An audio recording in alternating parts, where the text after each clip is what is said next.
வணக்கம் மக்களே, நம்ம இன்னைக்கு எந்த படத்தை பத்தி பார்க்க போறோம்னா விக்ரம் பிரபு நடிச்ச சிறை படத்தை பத்தி தான் பார்க்க போறோம். ஸோ இந்த படத்தை வந்து ப்ரொடியூஸ் பண்ணது லலித்குமார் பண்ணியிருக்காரு. அதே மாதிரி டைரக்ஷன் பண்ணது வந்து சுரேஷ் ராஜகுமாரி அப்படிங்கிறவர் பண்ணியிருக்காரு. ஸோ இவர் யாரு அப்படின்னு நம்ம பார்த்தோம்னா அசுரன் படத்துல வந்து அசிஸ்டன்ட் டைரக்டரா ஒர்க் பண்ணவர்.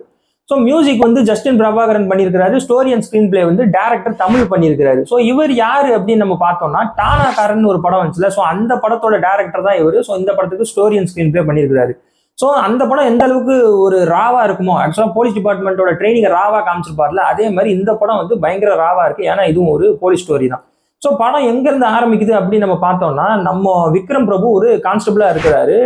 அவரும் அவர் கூட வேலை செய்யற 2 போலீஸ் ஆஃபீஸர்ஸும் எஸ்கார்ட் டியூட்டில வந்து ஒரு சிறை கைதியை வந்து வேலூர் ஜெயில இருந்து நம்ம சிவகங்கை கோர்ட்டுக்கு வந்து கூட்டிட்டு போறாங்க.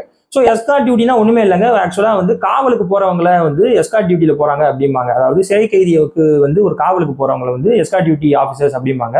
ஸோ பேசிக்கலா இவங்க 4 பேரும் போற ஒரு ஜேர்னில வந்து இந்த சிறை கைதி வந்து ஆக்சுவலா வந்து ஒரு முஸ்லீம் கேரக்டர்ல வந்து இந்த படத்தை வந்து காமிச்சிருக்காங்க. அப்துல்லன் அப்படிங்கிற ஒரு கேரக்டர்ல.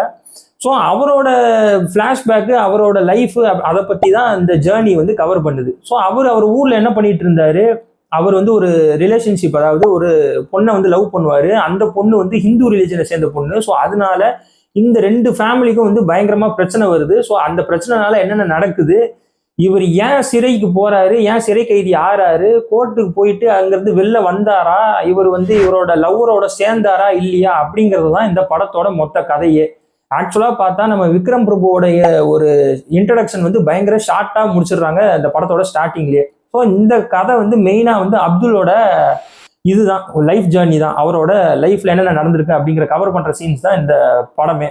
ஸோ இந்த படம் வந்து ஸ்டோரி வைஸ் ஆகட்டும், ஸ்க்ரீன் பிளே வைஸ் ஆகட்டும், மியூசிக்கும் சினிமாட்டோகிராஃபி வைஸ் ஆகட்டும், எல்லாமே பயங்கர ஸ்ட்ராங்கா இருக்கு. அதுவும் ஸ்க்ரீன் பிளே வந்து பயங்கரமா ஒர்க் அவுட் ஆகுது இந்த படத்துல. ஏன்னா இந்த படம் வந்து போலீஸ் டிபார்ட்மெண்ட்டை பத்தின கதைனால நம்ம டைரக்டர் தமிழ், அதாவது டானாக்காரன் தமிழ் வந்து அந்த படத்தை வந்து எவ்வளவு ரிசர்ச் பண்ணி ஒர்க் பண்ணிருப்பாரோ அதே மாதிரி அவரோட ரைட்டிங் வந்து இந்த படத்துக்கு வந்து பயங்கரமா ஒர்க் அவுட் ஆகுது. இந்த படத்துல நடக்கிற எல்லா சீன்ஸ்லயுமே அது பக்காவா தெரியுது.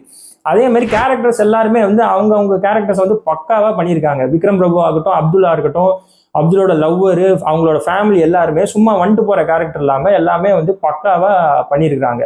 ஸோ ஒரு ஆள் வந்து ஏன் வந்து தப்பு பண்றாரு, ஏன் சிறை கைதி ஆறாரு, ஸோ பேசிக்கலா எல்லாருமே வந்து சிறை கைதி இல்லை, அவங்கவுங்க வந்து சூழ்நிலை கைதி தான் அப்படிங்கிற மாதிரி ஒரு கதையை வந்து இந்த டைரக்டர் வந்து எடுத்திருக்கிறாரு. ஸோ அதை வந்து மதிக்கணும் அப்படிங்கிற மாதிரி இந்த படத்தை வந்து முடிச்சிருக்காங்க. ஸோ இந்த டிசம்பர்ல வந்து இந்த படத்தை வந்து கண்டிப்பா பார்க்கலாம். ஒரு நல்ல படம் இல்லையேன்னு வருத்தப்பட்டவங்களுக்கு இந்த படம் வந்து சூப்பரான படம், கண்டிப்பா பாருங்க.